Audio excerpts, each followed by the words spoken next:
the difference between internal power and external power? So if you study Tai Chi, then you know that it should be done internally, but most people do it externally. And unless you actually understand what those two terms mean, you won't be able to switch your practice from doing it externally to internally. All martial arts, you need to start externally. You need to know where does the body physically go.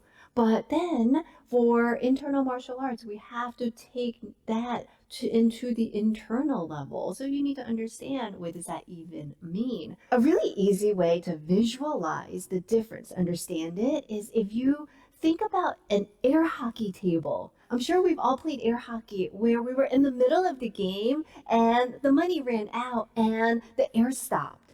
And you probably kept that game going even though there was no air, and you know the difference in what it feels like to hit that hockey puck across a table when there's no air and it's all friction, and you can still do it, but it just takes a lot more effort to hit that puck harder for it to go. But once there's air in there, then the puck just glides. It's like effortless. You just need to tap a little bit and it moves a lot.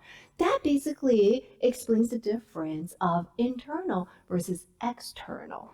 When we move externally, it's just a lot of effort to have to move our body using the muscles. So the stronger we can make those muscles, the more we can move. But that requires a lot of effort, and it's also a lot of strain and stress on our bodies. Just like when you're playing air hockey and you have to brute force the puck across the table. But if you can get your body into a specific alignment where your joints actually line up and your skeleton lines up and everything lines up properly, then we can turn on the air. So just like the air hockey table where you can turn on the air, that is basically what we're doing with our bodies as well. We can turn on the air, which now gives us more mobility and fluidity for us to move around.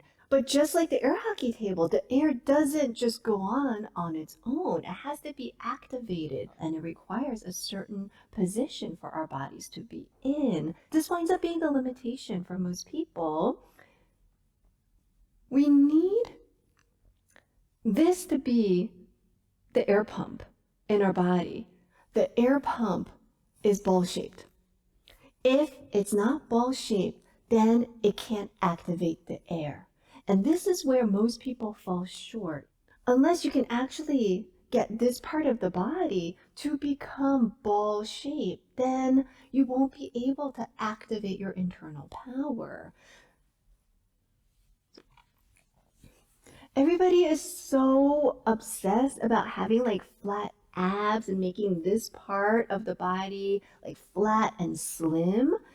If that's what you are focused on with your body shape, you'll never be able to activate your internal power. That's not what I do. There's a reason why we wear loose clothes in Tai Chi, because we want this to be able to actually expand as fully as possible.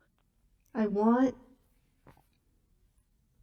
this to be like a balloon, completely soft on the inside, completely elastic on the outside, to fully expand. The most important point here, everybody thinks about the Dentian, the Mingmen, which is directly opposite your navel and your back, is the most important point to think about. This is the point that has to expand the most out your back. And just like how a balloon expands, like a ball expands, you can't expand the back without expanding the front. So you can't try to make this small. You have to make this soft so it can grow big. When this can fill, now it can permeate the whole rest of your body. When the ball fills and it's inflated, now it can bring the air throughout the whole body. And all that I'm doing is trying to form myself around this ball and allow the ball to move me. So even in these moves where you think that you should be using your muscles, we're just actually forming ourselves around this ball. And we allow the ball to give us a lift. So without the air, like the hockey puck with no air, you've got to brute force this with your muscles, which is still doable, but everything is tense and tight with a lot of effort. And you can imagine, just like that air hockey table with air that is flowing, where the movements can glide along the air, that when you have the air flowing through from your center, everything can form around that. And it's not with our muscles anymore. It's like an effortless gliding that moves us, and we just move with that.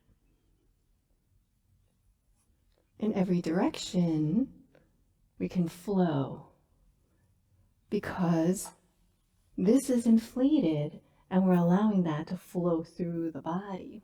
So hopefully that gives you a little better understanding of internal energy and internal power and what we're trying to achieve in internal arts.